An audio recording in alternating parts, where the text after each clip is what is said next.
Made on Zencaster. The following podcast is a Jill Devine Media production. Sometimes seizing the day is you wake up early, like I did this morning, and my daughter came down early, and she said she had a nightmare. And we just sat and snuggled on the couch and watched the sunrise. And that to me might be my favorite part of the day. But before cancer, that's what I want to know. My brain might have been thinking of all the other things I had to do, and I wasn't present in that moment. Hi there, and welcome to Two Kids and a Career. I'm Jill Devine. As an entrepreneur, wife, and mama, the daily grind of trying to build a business while taking care of kids and trying to maintain a healthy connection with my hubby, it's a lot. With this podcast, you're going to hear candid conversations with other moms, parenting experts who can share their knowledge and insight, or you'll just hear me rambling to get it all out. There's going to be tears, there's going to be laughter, but most importantly, there will be support. Take a listen and connect with me so we can grow and learn from one another. This is Two Kids and a Career. I don't even really know how to start. I'm being completely honest. How do you normally start? Well, I would say, welcome to this week's conversation. I can't wait to introduce you to my guest, but it just feels like you deserve more than that, Jen Myers. Stop. We had such Farmer. Now Jen Farmer. Oh, Jen Farmer / Myers. Just right. Yes. We had just so much conversation before we recorded that wouldn't make any sense to the listeners. Right. So, or maybe it would. You might be right. So those of you who do know our story, we both were in radio together. Yeah. And it's crazy, like everything that's transpired.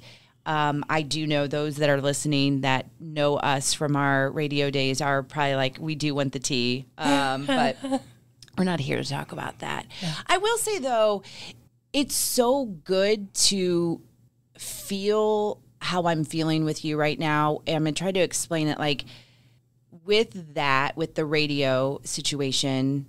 Let me back up with our relationship. Yeah. So we met when did I start there? 2010. I think it was 2010. Yeah. So we've known each other for 14 years now. Yeah. We kind of knew each other before I started because everyone in radio kind of knows each other. Yeah. And Jen and I are very similar. And so we both are go-getters and competitive, and I think we both loved each other. Yes. But we both wanted things. I wouldn't even say it was a love-hate relationship because there was no hate ever. No, I think we were both type A personalities. Yes. I think you were more organized than I was. I was like a disorganized type A. Okay, maybe. But we were tasked with a lot of the same things. Yes, so we would tag team on stuff. Yes. And if we missed a tag, that's where we would be like, what are you doing? And the thing with radio that's so weird is that you listen to the radio and you know all these people and you think they all work together, but we kind of work different hours. Yeah. And sort of see each other in passing. We're close, but we're not necessarily working side by side every day. And so then, when you would be on the morning show, and if there were things that I would need to do in the afternoon, but you were done. Right. And then I had babies at the time. Mm-hmm. And so I was doing the morning show. Jill would be working on other stuff before she got on the air. Then I would get off the air, try and get all my stuff done, race home, get the kids, do all that stuff, and kind of check out from work. Uh-huh. And then I'm I'm trying to check into work. Right. But it was never, I think maybe we had one or two situations. Other than that, which who doesn't it work? Right. And that's what it was too when you think about it. I'm like, okay, this is normal. Right. This is completely normal, but radio's not normal. No, it's not normal at all. And we're both people pleasers, so yes. So anyway, I feel so good that I'm just here with you in this conversation. Like, I miss having these like daily conversations with you. And now it sucks too because and now I'm with I have a 6 and a 4-year-old, and you're a season ahead of me. And I just wish we could have shared more of that together, which we can still now. Yeah. But when you saw each other every day, it was different. I know. But it's just good to have that behind me. And those that are listening that know us know, like, Courtney is in our lives. Right. There's no issue. Yes. So that's the tea we'll give you. There's no issue between any of us. We are all good. But I wanted you to come on because I wanted to talk to you about your perspective. I mean, first of all, would you have ever thought that I am working for a church and that you are not working in radio for health reasons, and I don't like those health reasons, but I wanted to talk perspective. Yeah. So we're going to back it up to, well, first of all, how old are the kids now? 13 and 10. It's crazy. Oh my gosh. So when I started, So when you started, Finn, my oldest, was 1. Oh, yeah. Okay. He was born in 2009. Oh my gosh. And then I was there, for Nora. Uh-huh. Yeah. I remember that baby announcement. I loved that baby announcement with Nora. Did it say hello or hi? Yeah. Hi. Hi. I'm Nora. Yes. Okay. So 13 and 10. In 2016, that's when I had Lou. And in 2016, you got your first cancer diagnosis. Yeah. Walk me through that a little bit. Right. Because, I mean, it was like, it went from, you thought it was minor. Yeah. To not. Yeah. So it happened May 12th, 2016. And I remember because it was Nora's half birthday. We joke around at our house that as a parent, be careful with starting a new tradition, because if you do something and you think it's cute one time, you're going to have to do it for the rest of your life. Yeah. So I cursed my son with a June birthday, which meant he couldn't have... Oh, the school parties. The school birthday party. But the school made up for it, and they did the half birthday party for all the summer kids. So, still feeling guilty, the first year he was in school, I made him a half birthday cake. I baked a round little cake, cut it in half, frosted it, and made it a 2-layer cake. He thought it was the coolest thing. Well, so then I have to do it, until the end of time. So May 12th, 2016, I'm baking this half birthday cake for Nora. We're mixing it together. She's all excited. We put it in the oven. She goes outside to play. And I get the phone call that I have breast cancer. I had found a lump a few weeks before. Went in, had a mammogram. They did a biopsy. They came back with the results. And at first they thought it was stage 1, grade 3. So there are 4 stages of cancer, 3 grades of cancer, grade 3 being the most aggressive. I was 41 years old, no family history of breast cancer, no family history really of cancer. Everything changed. And then all of a sudden the little half birthday cake wasn't so silly.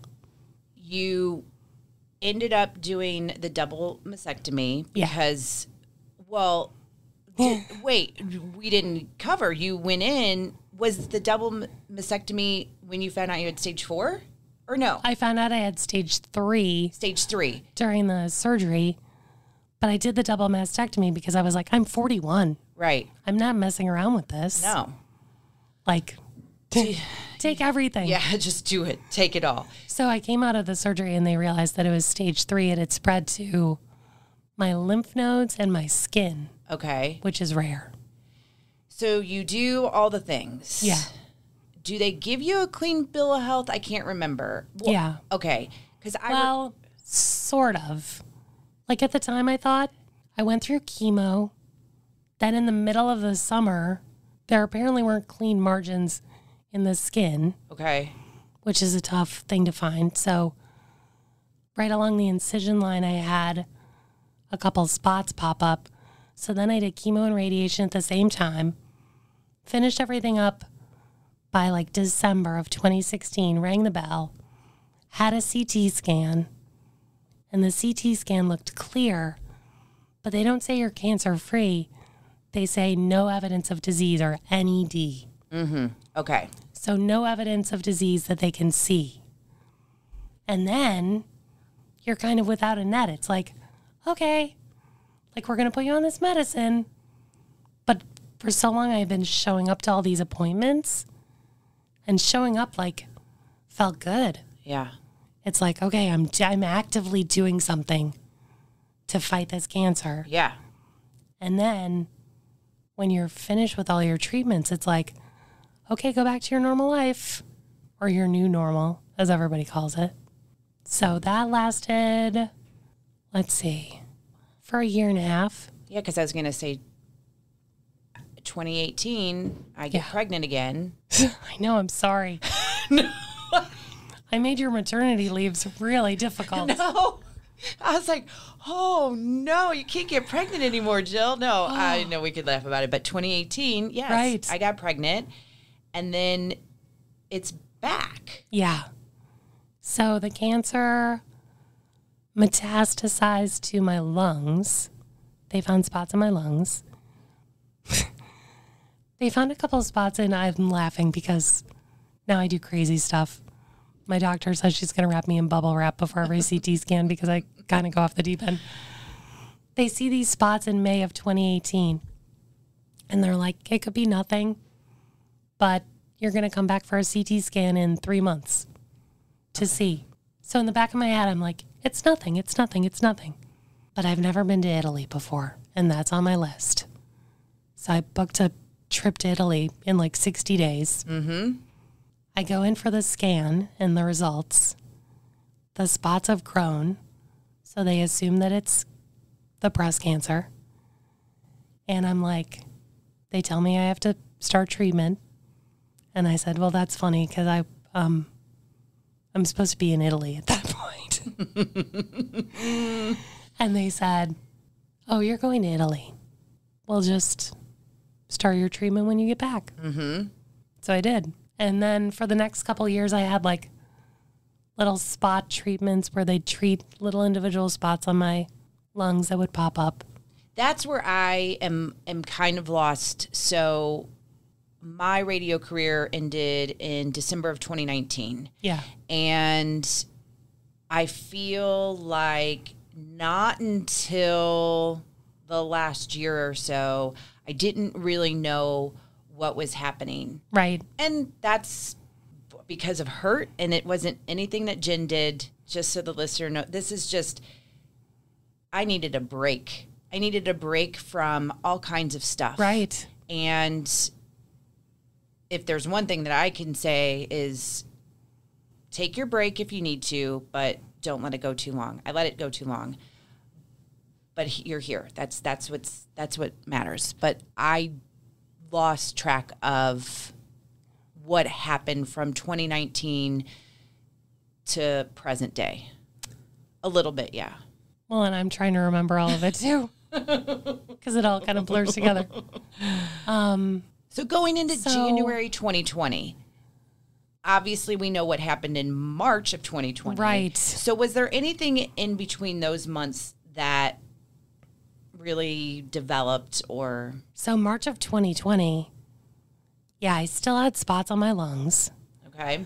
So that was the thing. I was like, you see people ring bells, and I've gotten to ring a lot of I was going to say. bells. Yes. And a lot of people are like, oh, good. You're done. We're done. We don't have to worry about her anymore. But sometimes they would treat the spots that were large enough to treat, and then they would just watch the other ones that were stable and too small to treat. So in March of 2020, I talked with my doctor with COVID, and they're like, this is in your lungs. We don't know, they still didn't know so much. So I just had to be really, really careful. And everything was good for a while. The issue with stage 4 cancer is that most drugs, after a while, the cancer cells outsmart the drugs and figure out a way around them. Okay. So since 2017, when I had no evidence of disease, each drug has lasted about an average of a year. Okay. They call it time to progression, or TTP. And then after a while, the drug just stops working and you switch to a new drug and you switch to a new drug. And you hope that there are still tools in the toolbox, left. So it was around this time last year that my latest medicine stopped working. I kept telling myself it was allergies because I had this really bad cough. But then we did a scan and we realized it wasn't. The tumors had gotten worse. I tried to get into a clinical trial, so I did a lung biopsy, but they didn't get enough tissue. So then I switched to a new drug that didn't really work for a couple months. It got worse. I went in one day and my doctor, who is like so amazing and on top of everything, did a scan sooner than she normally would. And I met with her on a Thursday and she's like, this drug is not working. You're starting chemo tomorrow. And I was like, can't ask for more than that. That's less than a 24-hour turnaround. Let's do it. I started chemo in May of last year. I was on that chemo until December. This is like way too much medical information for people. No, we need to know this. People are bored. Nope. So you want to spill some tea? I know. Gossip is way more interesting than cancer medical charts. So it stopped working. Yeah, it stopped working towards the end of the year. And I was switching to a new medicine, going through all these tests. And then I woke up. Should have started at the beginning talking about this. Woke up one morning and didn't have a voice. And so I went to the emergency room because they told me to. I was like, that's weird. It's just laryngitis. It's December. And so my cancer has spread from my lungs, also in my lymph nodes. And one of the lymph nodes that's affected is pressing up against the nerve to the vocal cords. And so my vocal cords are partially paralyzed. There's. So Are it's you like waiting for like a?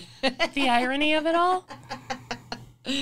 And so like, I should also say like in this time, I decided like May of last year is when I left my job to focus on my health.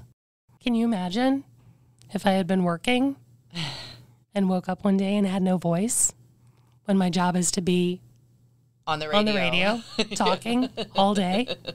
So I've started a new drug, and actually the drug that I'm on right now is the drug that was in the clinical trial last year that I was trying to get into. Oh. It was given breakthrough status by the FDA. And as I was going through all these baseline tests to make sure everything looked okay before I started the drug, they had me do a test. Something looked a little suspicious. We did another test, and I found out that... You take your time. We found out that the cancer had spread to my brain. But all of these tumors are still breast cancer. So... Wow. They know that because for a long time they were treating the lungs like it was breast cancer. Okay. And then I finally had a spot that was close to the side of my rib cage that they could biopsy. And so they did a few years ago and ran tests on it. They found that it was breast cancer. It was still, my breast cancer is estrogen and progesterone positive. And it's also, they found that it had changed a little bit, so it has a little HER2 expression in it. But they were like, this is what we assumed, is that this is breast cancer. It's not lung cancer.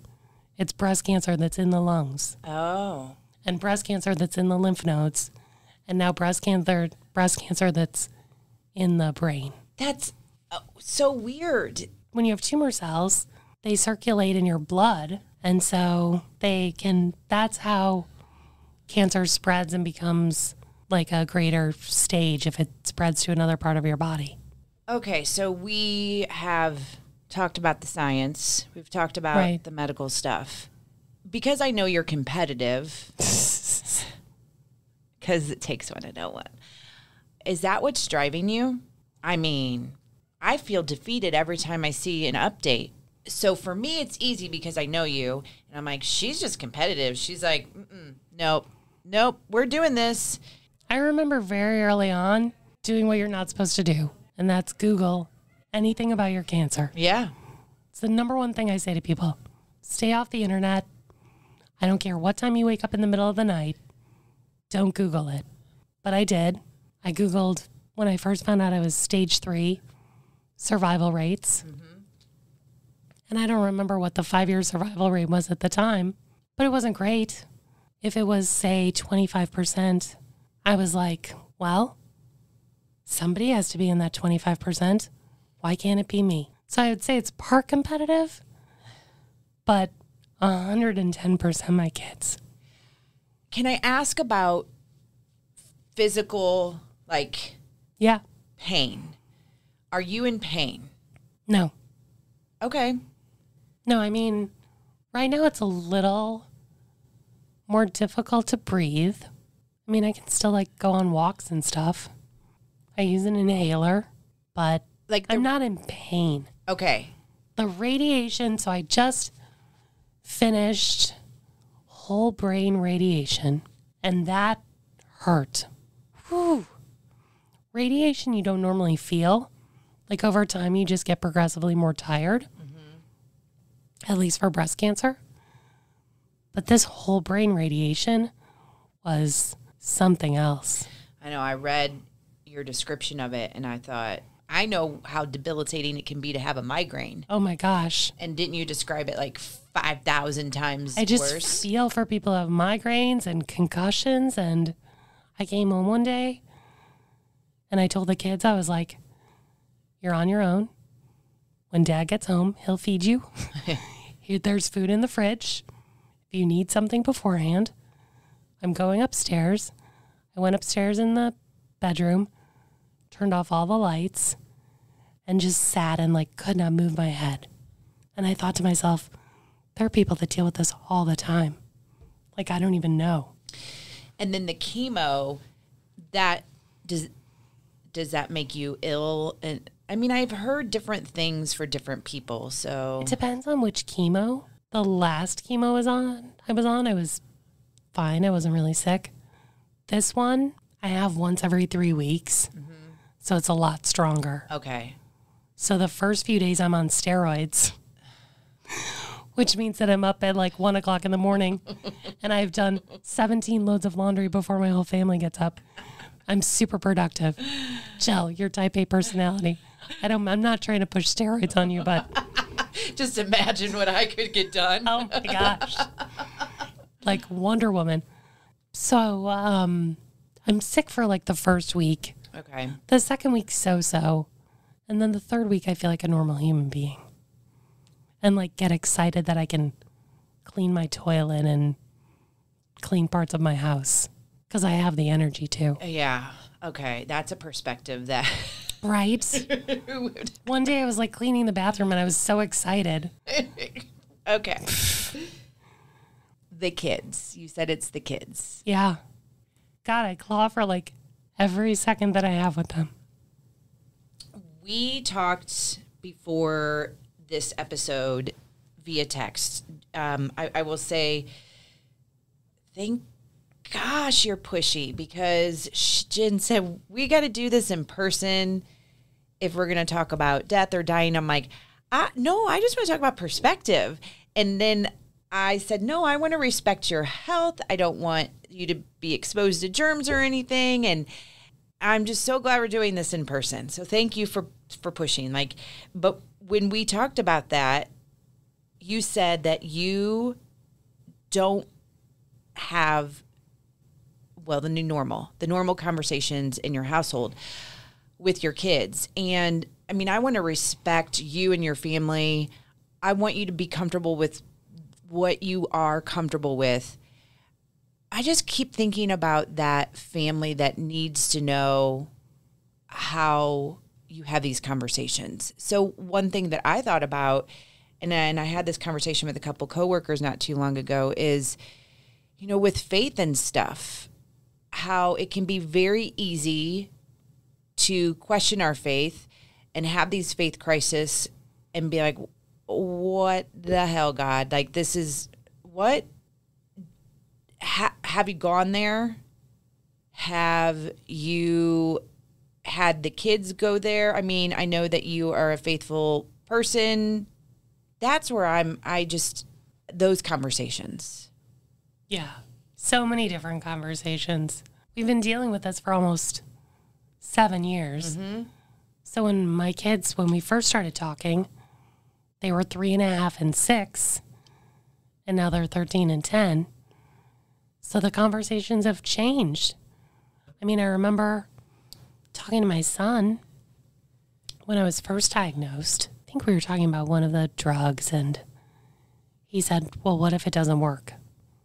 Because he worries, like I do. He's like my clone. And I said, well, if it doesn't work, then we'll switch to another drug. And he's like, well, what if that doesn't work? We'll switch to another drug. Well, what if that doesn't work? And I was like, you know what? We're going to hope that this drug works, because that's what a 6-year-old needs to hear. Right. We recently had to tell them about the cancer spreading to my brain. That I think was tough for them to hear. But I said, you know, we're hopeful. They talked about how they think we caught this early. We're going to do radiation. The chemo that I'm on is a chemo that breaks the blood-brain barrier, and they've seen women with breast cancer that spread to the brain. They've seen the tumors shrink. So we're just hoping that these drugs do what they're supposed to do. I don't try and force these conversations with the kids. Mm-hmm. Like, if they want to talk about it, they can talk about it. And if they're worried, we kind of bring it up and talk through things. But I think they are aware of what's going on. Yeah, we say I love you all the time, and we have these silly competitions of escalating love. Mm-hmm. I love you. Well, I love you more. Mm-hmm. I love you times all the infinities and all the universes and all that. And I'm like, oh, you win. You won this time. But yeah, we I don't take those things for granted.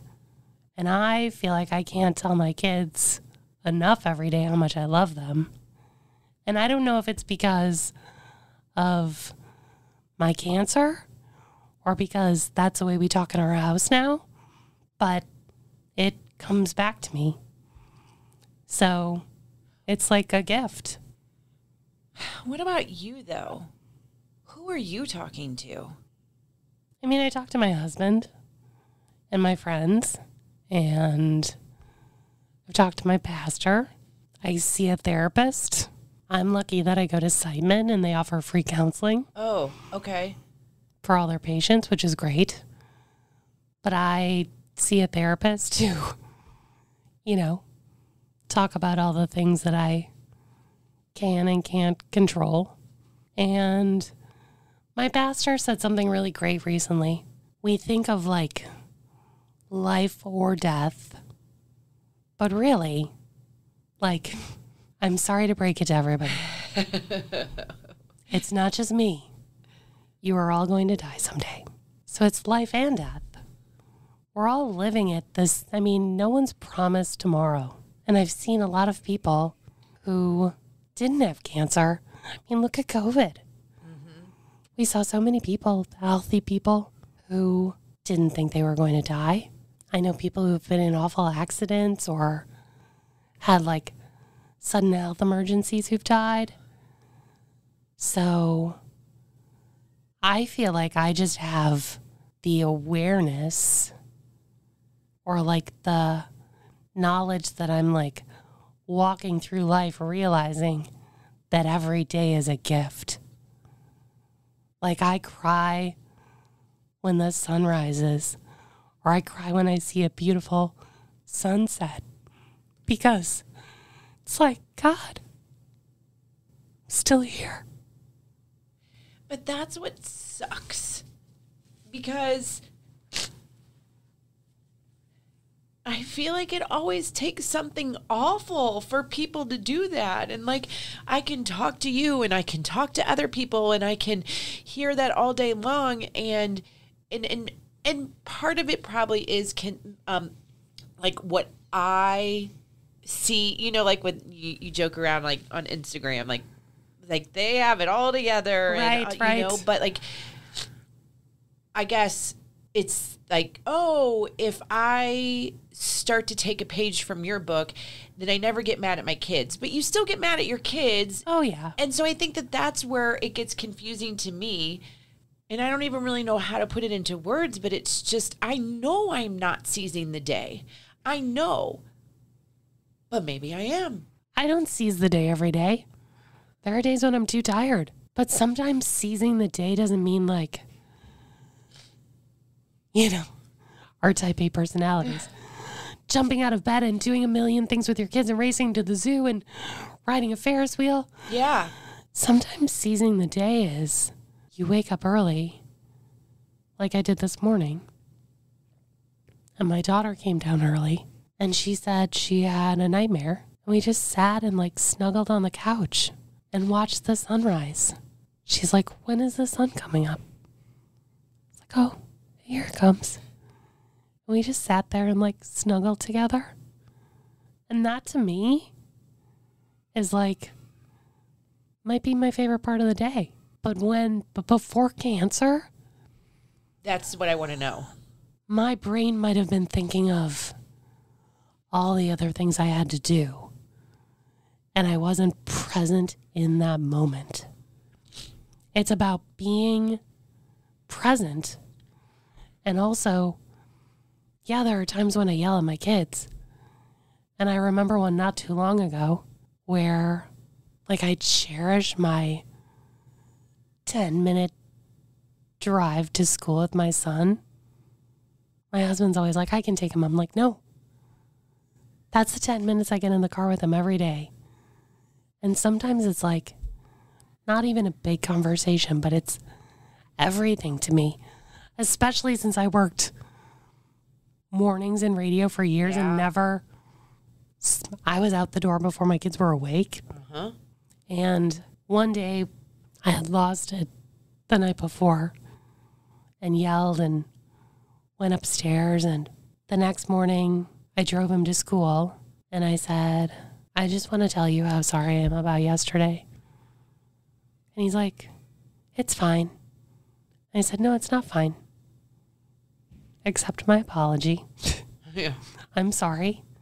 I said, sometimes I'm just sick and tired of being sick and tired. Uh-huh. And I took it out on you and your sister. And that's not fair. And so we talk about how sometimes, you know, sometimes you're angry about something and you take it out on the people you love. Kids do that a lot. Yeah. Because they feel safe. Right. I've learned, learning. And I talk about that with my kids too. Like, I know you're upset because you lost your game. Should you really be taking it out on your sister, your dad, me? So we have those conversations too. Like, where is the hurt really coming from? Mm-hmm. I mean, I've kind of joked that, like, another irony of me losing my voice is that when I try to yell a little bit louder, my voice goes out completely. We can laugh about it. I know. So I had to sit down with my kids early on, and I was like, just so you know, this is my normal talking voice. And my yelling voice sounds like this. I cannot yell. So you will not be able to differentiate between regular mom and angry mom. So I'm going to need you to do things when I ask you to do them. Yes. It was just funny because I was like, man, this is like a test of my patience because, yeah, I'm going to have to like stop, and if I try to yell, nothing comes out. Uh-huh. So And they're scheming. They're like, who's going to get her to yell? Because then her voice is going up. I know. So I was like, this is an interesting little exercise. Oh. But also I will say I don't get upset about stuff that I used to get upset about. Give me an example. Oh gosh, I'm trying to think. Maybe not like upset about stuff, but when I was diagnosed with cancer, I feel like there's so much static in our lives. You know, there are so many distractions, and with social media, you see other people, and if you're like constantly comparing yourself to people on social media or at work or in your neighborhood or at your church, or people's Christmas cards, it's like all that static went away. And everything in my life that it was important was so crystal clear. Like at the end of the day, it's your friends and your family and the people you love. And that's it. I got to say that when you said love, you say it and you mean it. And I remember recently when we were texting and you said, I love you. I was like, and I love you.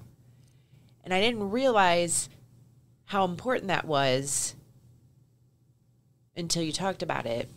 And when we worked together before I was diagnosed with cancer, I probably never said it to anyone. Coworkers, friends. But gosh, as soon as I was diagnosed, everybody. Again, you have to understand too, with Jen and me, I think after everything that happened at the radio station, I never wanted anything to feel like a hidden agenda. You know, when you're very careful about your text or whatever, and so you carry this, and I'm speaking for me, I carried this for so long until we, you know, had to sit down and to talk about our feelings and our friendship. And then even now, like, speaking of bathroom cleaning, this is no joke. This is not a joke at all. I was cleaning the bathroom, and I was just thinking of you. Maybe you were cleaning the bathroom at the same time. Maybe. And I was thinking of you. I stopped what I was doing. I sent you a text and said, I'd like to have you on the podcast. Would you be willing? And I got real scared for some reason. I set it down because I thought, okay, maybe she's going to think, and this is me and my overthinking, talking about death and all that. And that's not what it was. I was like, I need to share her story. She needs, part of it's for me, selfishly. And another part is I want your story to be told, and I want it out there. And you responded so quickly. And then when you said, yes, I just started crying. And I was like, why are you crying, Jill? Like, why? And I think it was just because of just everything, like just everything. So yes, this podcast episode is more personal and won't mean as much to somebody else, of course. But it's also, I feel like, a power of, I want to say forgiveness, because it's not that. It's a power of... We get like a do-over. Yeah. That's a crummy thing about people, like leaving your lives suddenly, which like happened with us. Yeah. It's a weird situation when someone does not get to leave their job voluntarily. And then you're left there. And it's weird because, like, as much as our relationship revolved around work, it really didn't. No, that's the thing. Like, it was different. Because then you realize that you miss that person Yeah. and that you weren't just work friends, you were friends. Yeah. And you don't have, like, that's the other thing too, is that, and I've done this to myself, is sometimes I have created this status on friendship that, you know, if you're a best friend, then this is what's, I don't know where it came from. I've talked to somebody about this, and like, wait, you can't have more than one best friend. You have a best friend and close friends and good friends, and you're considered a best friend when you talk okay, no, that's not what that is. Just because we don't talk every day doesn't discount you from, it's a label. Like, stop. And that's where, you know, it comes into play too, because trust me, there are people that I worked with that I don't want to do over with. I wish them all the best, but I think that's, yeah, you're right. We never got like a final. No, we didn't get a final. We never got a final day. No, not at all. So yes, this is very self-serving for me. And I admit that.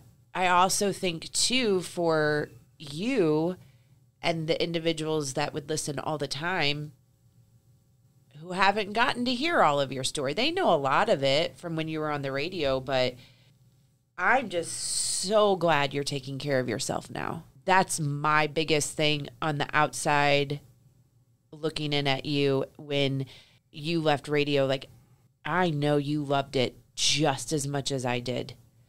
That was our life. Right. And I know that wasn't easy to leave, but the absolute best thing. I know. I finally said, what happens if you treat taking care of yourself like your full-time job? Yeah. Which is, I reached the point where I was like, this is what I have to do. Yeah. Is take care of myself. And even in taking care of myself, like, you know, there have definitely been lots of bumps in the road in the last year, but then I feel so lucky that I'm able to devote all of my attention to this. And don't you feel, because I feel this way too now with my job at the church, the flexibility, like that if your kiddos need you, you can be there. Not that we couldn't be there before with radio, but there's definitely, like, I think about snow days before. I hated snow days because I knew I had to drive to work. Yeah. And it would take me 3 hours because I had to be on the air. And now I'm like, I love snow days. I could stay home with my kid, you know, things like that too. I mean, because even though, like you said. And I think that's changed for a lot of people since COVID. Yeah. It's just nice to focus on you. Right. And your family. I think the last few years we've all realized that what is it all for? Yeah. Everyone's walked up to that line and seen that you can lose everything. And everybody had to sit in the uncomfortable, which when COVID first started, I was like, oh, people are going to understand like what it's like for someone who has an illness. And they have to be more careful, and like maybe everyone will learn more empathy towards each other, which I think for a while we did. But also, there are a lot of people who are very uncomfortable with feeling uncomfortable. Mm-hmm. I think we saw that with like, now there's more attention to mental health. Mm-hmm. Thank God for that. Right. And still dealing with it. But yeah, it's like, how comfortable can you be with being uncomfortable for an extended period of time? And what are the lessons that you learned? Or like, what did you come away with thinking was important for you? And I think a lot of people's values and like hierarchy of importance, like completely turned on its head. Mm-hmm. So as we wrap up, is that your advice? Is that what you tell someone who might be struggling, someone who might not be struggling? Like, what is it? I feel like in the last 6.5 years, like I've lived more in the last 6.5 years than I did before. Like so much of my life before, I was like sleepwalking through life, like just have to get through the day, have to get all this stuff done, check all these things off my list. Kids, check. Groceries, check. Work, check. Like all the check marks. And then everything changed. And I feel now like, just like it's not life or death. It's not just grief. You can't have these great moments of joy without the grief. Someone was talking, it's like the movie Inside Out. Oh, yeah. Where joy keeps trying to like keep sadness away. Like, go away, go away, go away. You're ruining everything. But then when sadness comes in and like you realize that they exist together. And some of my best moments of joy I've had because I'm living with cancer. And I probably appreciate them more than I would have before. Silly things like watching my kids sleep, you know, when you like stand over your kids and just watch them breathe. Yes. Just little things where I might have been distracted before because I had other things that were going on that I thought were important that really aren't. It's like the joy and grief coexist together. I feel like it's made me appreciate everything that I have more. I love you. I love you too.